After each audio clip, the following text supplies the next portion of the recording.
ഋഷി, ഇത്ര വലിയ പൂരം ഇത്രയും ആനകളും മേളവും ഈ പൂരം പണ്ടും ഇങ്ങനെ തന്നെയായിരുന്നോ? ആരാ ഈ പൂരം തുടങ്ങിയേ? അല്ല മോളെ, പണ്ട് ഈ തൃശ്ശൂർ പൂരം ഒന്നും ഉണ്ടായിരുന്നില്ല. ഇതിനൊരു വലിയ കഥയുണ്ട്, ശക്തൻ തമ്പുരാന്റെ കഥ. വർഷം 1796. അന്ന് കേരളത്തിലെ ഏറ്റവും വലിയ ഉത്സവം ആറാട്ടുപുഴ പൂരമായിരുന്നു. തൃശ്ശൂരിലെ പാറമേക്കാവ്, തിരുവമ്പാടി തുടങ്ങിയ 10ഓളം ക്ഷേത്രങ്ങളിൽ നിന്നുള്ളവരവിടെ പോകുമായിരുന്നു. എന്നാൽ ആ വർഷം കനത്ത മഴ കാരണം അവരവിടെ എത്താൻ വൈകി വന്നതുകൊണ്ട് അവർക്ക് പൂരത്തിൽ പങ്കെടുക്കുവാൻ അനുവാദവും കിട്ടിയില്ല. അപമാനിതരായ അവര് നേരെ കൊച്ചി മഹാരാജാവായ ശക്തൻ തമ്പുരാന്റെ അടുത്തേക്ക് പോയി.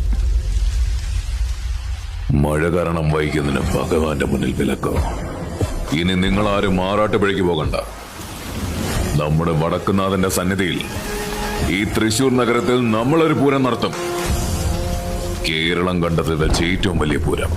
പാറമേക്കാവും തിരുവമ്പാടിയും ഉൾപ്പെടെയുള്ള എല്ലാ ക്ഷേത്രങ്ങളും ഇനി വടക്കുന്നാഥനെ വണങ്ങാൻ ഇങ്ങോട്ട് വരട്ടെ. അങ്ങനെ ശക്തൻ തമ്പുരാൻ 10 ക്ഷേത്രങ്ങളെ പാറമേക്കാവ്, തിരുവമ്പാടി എന്നിങ്ങനെ 2 വിഭാഗങ്ങളാക്കി തിരിച്ചു. വടക്കുന്നാഥനെ സാക്ഷിയാക്കി അദ്ദേഹം അന്ന് തുടങ്ങി വെച്ച ഈ മഹാമഹമാണ് നമ്മളെല്ലാവരും കാണുന്ന തൃശ്ശൂർ പൂരം. മനസ്സിലായോ?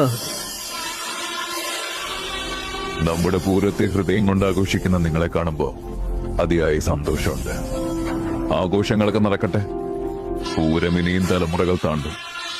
എല്ലാവർക്കും ഹൃദയം നിറഞ്ഞ പൂരദിനാശംസകൾ.